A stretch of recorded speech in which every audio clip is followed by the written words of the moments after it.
here at the ruins and we're going to see the place.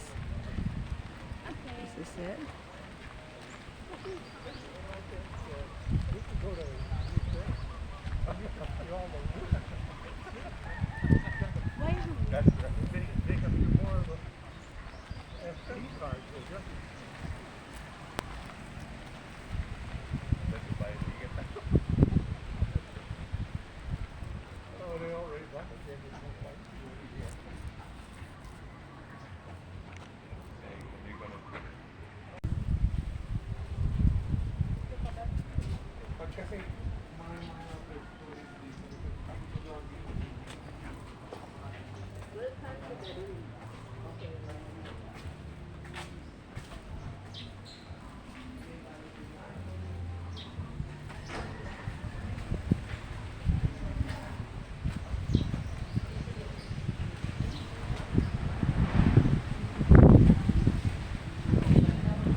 Please occupy the seats. If you want it.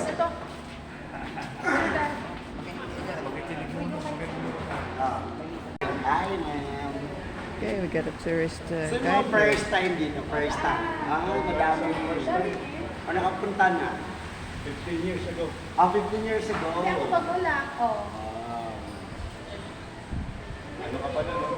Kaya ka pa na. Oo nga. Hindi ka pa pati nag-guest sa ano. Sa mga Ngayon, social ka na. Hindi ko pa na-quality ko yun.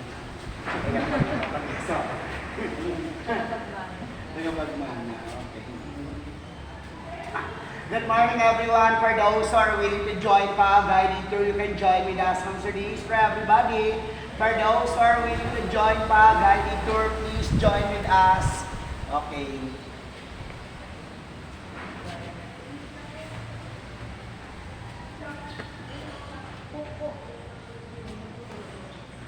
Oh, orientation.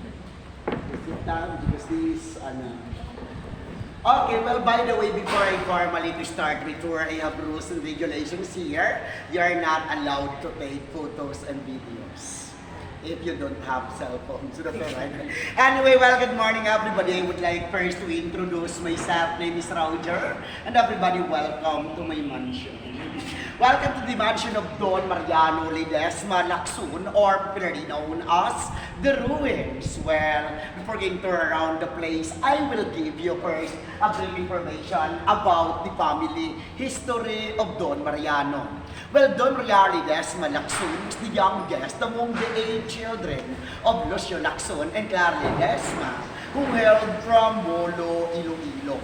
One of his older brothers, General Aniceto Lacson, became the first revolutionary president here in Negros.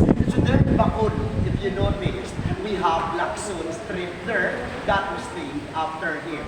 Anyway, the Mariales Lacson married to Maria Braga, a Portuguese, came from Macau, and they were blessed with 10 children.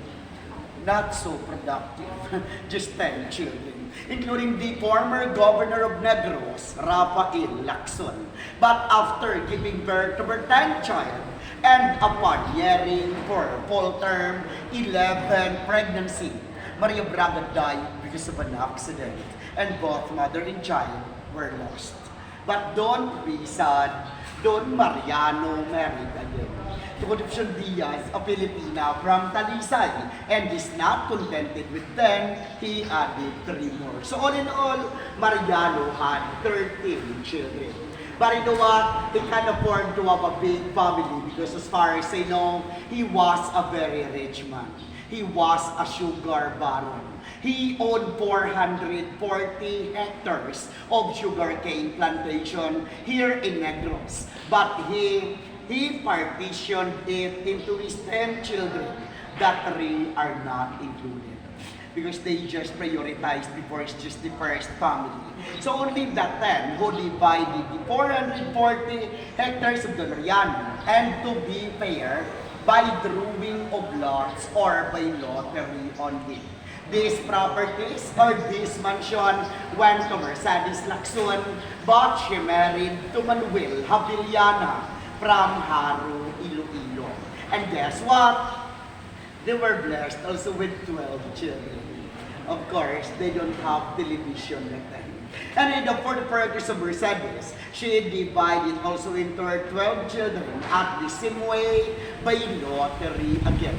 Now, this mansion went already to Ramon Havillana, but it's because he's already dead. One of his sons who got an idea to develop the place, and that is Mr.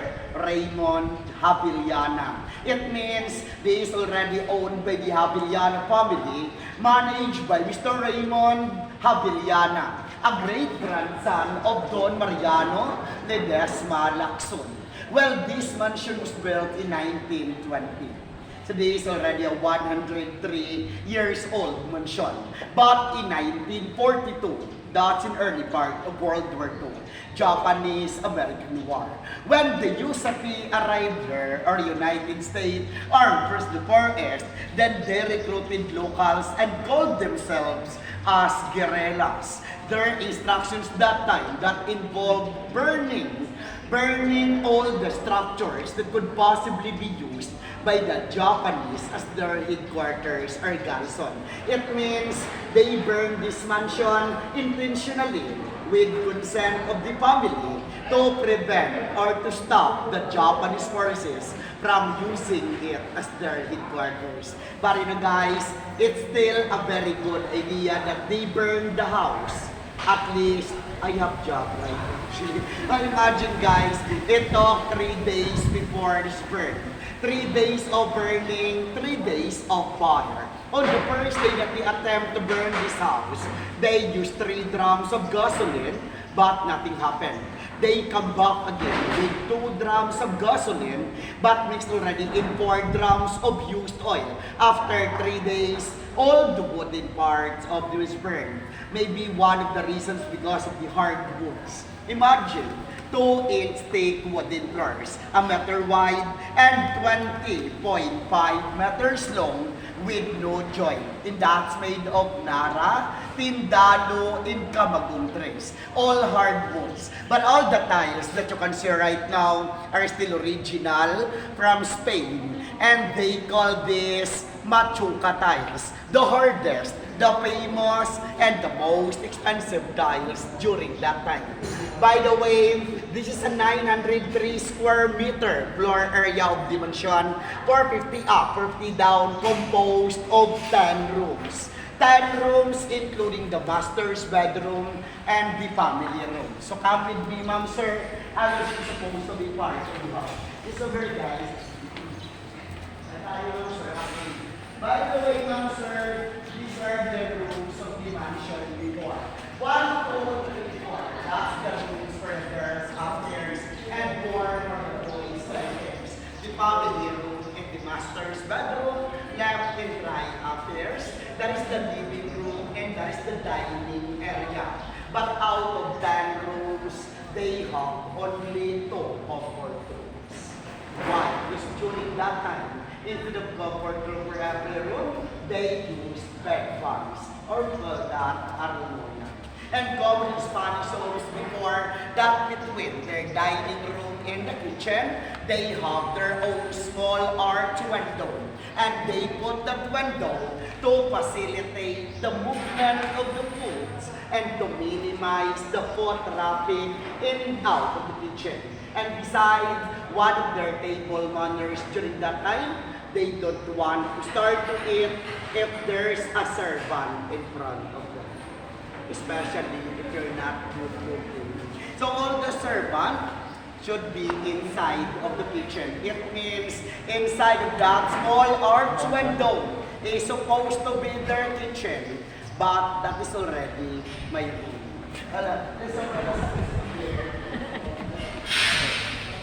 By the way, guys, if you notice, the mansion has 3 entrances.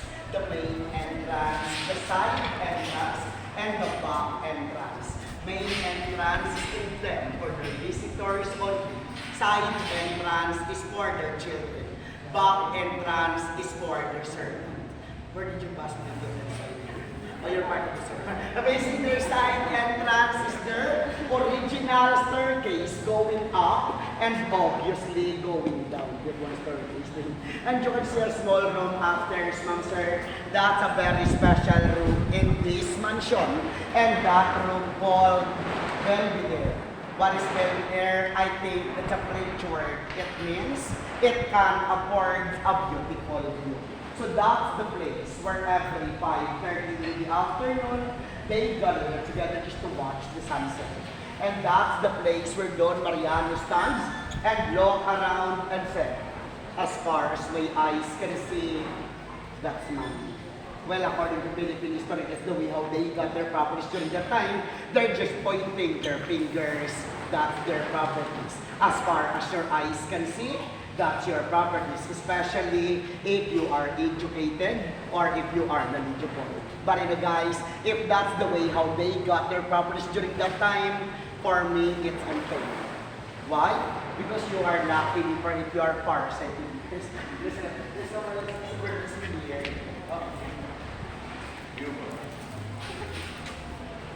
Well, by the way, sir, the one who supervised the production of this mansion working one of his sons. And during that time, he gathered all the people as much as he can just to make sure that the mixtures of the grade concrete that is pouring were precisely followed. Now everyone, I want you to try this. Try to run your hands to the post and walls of the mansion and you will feel like a marble. Try to touch it. It's too smooth, am I right? Why? Because the secret of that, okay, that's enough guys. The secret of that, believe it or not, the finishing of this whole mansion before are made of cement mixed with egg whites.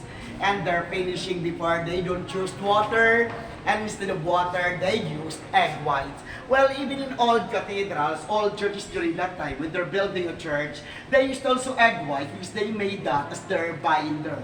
Example, I don't know if you are familiar with these places, the Miagao Church in Iloilo, the Bolo Church in Iloilo, the famous Baclayon Church in Bohol, and even Pyramid of Egypt, that's made also of egg white. But you're right, just imagine if how many eggs they consume after they finish the house, a lot of eggs and a lot of chickens, of course. No wonder, Bacolods from for chicken in his house. There's a lot of chicken there during the What happened to the yellow? Huh? What happened to the yellow? Leche plan. You know what, kidding aside, that's the real history of the leche plan. Because they don't want to waste it, they made the custard cake until we discover the leche plan. And you see on a very large hurricane plantation here in Negros, try to look at the structure outside with the tree at the top. That one, it looks like a tower across the road and there's a tree at the top of that structure.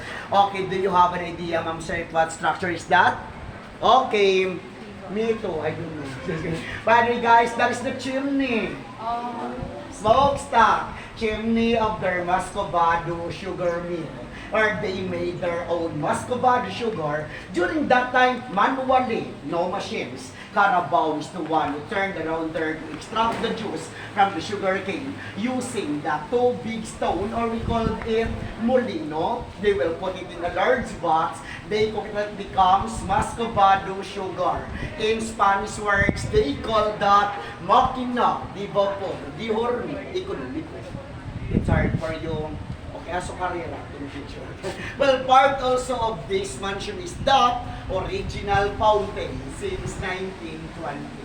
Yes, you're right. That's an original fountain except the water. Well, by the way, guys, they call this place as the Taj Mahal of Negros. Are you guys familiar with the story of Taj Mahal in India? That was built for his wife, and that was built of love. Same story as this. This mansion is also built in memory of his first wife.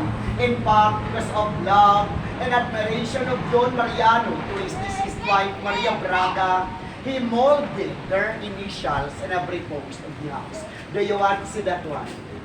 or you look for it. Natural structural design that we can see it around the mansion. Yes, guys, what letter did you see? It looks like letter E, but it's not letter E. In fact, that's two M's facing each other. Stands for Mariano and Maria. Can you imagine, ma'am, sir? Imagine if how romantic the Mariano was. He was a very romantic man. That's why he had 13 children. A very romantic man. So that's two M's in reclined position. Stands for Mariano and Maria. Well, you know what, guys? Before Mr. Raymond Avellana decided to open to the public as tourist attraction, I just want you to know this was just abandoned for 67 years. And nobody who cares this place. This is just a scratch in the middle of nowhere. But because of his determination and hard work that he said, okay, I will clean this place and I will enter to my very ambitious dream in life. I will transfer into a tourist attraction and to give justice to the place as well. But I'm just proud to share it with you, ma'am, sir, that this place is already belong to the 12 most fascinating ruins of the world. Specifically already at rank 12, but just imagine if there is around the world more than 1,000 ruins, but being at rank 12, we should proud as a Filipino that we have one. And recently, already awarded and declared by the PICE or Philippines Institute of Civil Engineers as the best landmark in the Philippines. We're also recognized by the UAP or United Architect of the Philippines. But you know, guys, we've got awards, we reached that far, or in short, the success of the ruins is not just only because of us, but because of you also. That's why we're thankful for that. But before I end this tour, I would like again to introduce myself. My full name is Roger Lacson.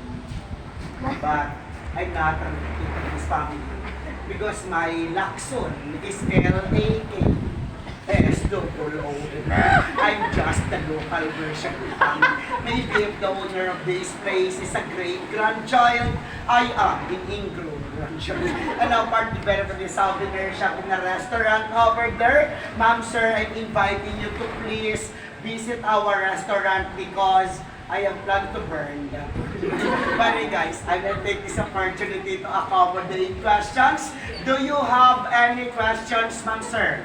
Because yesterday, a lot of people asked me here, like, sir, what time did you close? I just want you to know, we don't close. Why? We don't have doors. But guys, for those who wants to know if you're allowed to rent this place for your exclusive events, yes.